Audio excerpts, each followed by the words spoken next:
বাংলাদেশের আগামী জাতীয় নির্বাচন নিয়ে যখন জল্পনা কল্পনা তুঙ্গে, ঠিক তখনই এক সাহসী ও বিশ্লেষণধর্মী বক্তব্যে আলোচনার কেন্দ্রবিন্দু হয়ে উঠেছেন বিএনপি মহাসচিব মির্জা ফখরুল ইসলাম আলমগীরের মেয়ে জামাই এবং যুক্তরাষ্ট্র প্রবাসী বিশ্লেষক ফাহাম আব্দুস সালাম। সামাজিক যোগাযোগ মাধ্যমে দেওয়া দীর্ঘ স্ট্যাটাসে তিনি স্পষ্টভাবে বলেছেন, নির্বাচন পেছালে সবচেয়ে বেশি ক্ষতি হবে জামাত ইসলামের। তার এই বক্তব্য রাজনৈতিক মহলে ব্যাপক আলোড়ন তুলেছে, কারণ জামাতের সঙ্গে বিএনপির দীর্ঘদিনের রাজনৈতিক সম্পর্ক থাকা সত্ত্বেও এমন সরাসরি সমালোচনা বিরল।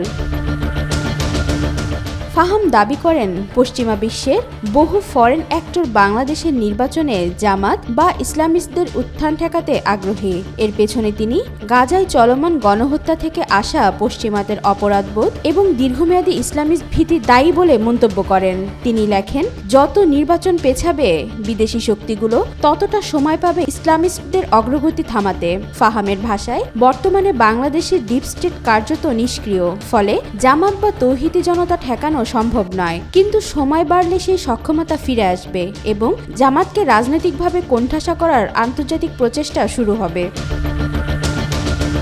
ফাহাম জামাতের বড় দুর্বলতা হিসেবে তুলে ধরেন নারী ভোটারদের সঙ্গে সম্পর্কহীনতা এবং নেতৃত্ব সংকট। ফাহাম সরাসরি মন্তব্য করেছেন, জামাতে বর্তমানে এমন কোনো জাতীয় নেতা নেই যিনি কামরুজ্জামান, নিজামী বা গোলাম আজমের মতো ফেস রিকগনিশন রাখেন।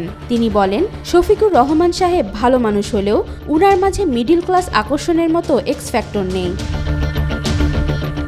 জামাতকে সতর্ক বার্তা দিয়ে ফাহাম তার স্ট্যাটাসে লেখেন, যদি নির্বাচন দেরি হয়, জামাতকে প্রধান বিরোধী দল না হতে দেওয়ার জন্য এনসিপি বা অন্য নতুন কোনো দলকে সামনে নিয়ে আসবে। ফাহামের মতে, এই মুহূর্তে আওয়ামী লীগ নির্বাচনে নেই বলে জামাতের জন্য 1971 ইস্যু বড় করে তুলে ধরার ঝুঁকি কম। এটি তাদের জন্য গোল্ডেন অপরচুনিটি, কিন্তু এই সুযোগ যদি হাতছাড়া হয় তবে এটি হবে তাদের ঐতিহাসিক ভুল।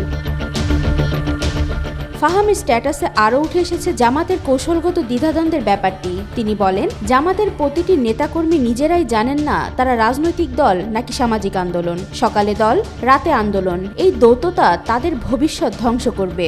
তিনি সতর্ক করেন, জামাতের কর্মীরা যদি মনে করেন নির্বাচন আরও পেছানো ভালো, তবে তারা নিজের অজান্তেই নিজেদের সর্বনাশ ডেকে আনছে, কারণ দেরি মানেই বিদেশি শক্তির হাতে আরেকটি অস্ত্র তুলে দেওয়া। ফাহাম আব্দুস সালামের এই মন্তব্য রাজনৈতিক অঙ্গনে নানামুখী প্রতিক্রিয়া তৈরি করেছে। কেউ এটিকে জামাতের প্রতি সতর্কবার্তা হিসেবে দেখছেন, কেউ বা এটিকে বিএনপির অভ্যন্তরীণ কৌশলের অংশ হিসেবে ব্যাখ্যা করছেন। তবে যেভাবেই দেখা হোক, নির্বাচনের সম্ভাব্য সময়সূচি নিয়ে এই বক্তব্য নতুন বিতর্ক ও বিশ্লেষণের দরজা খুলে দিয়েছে।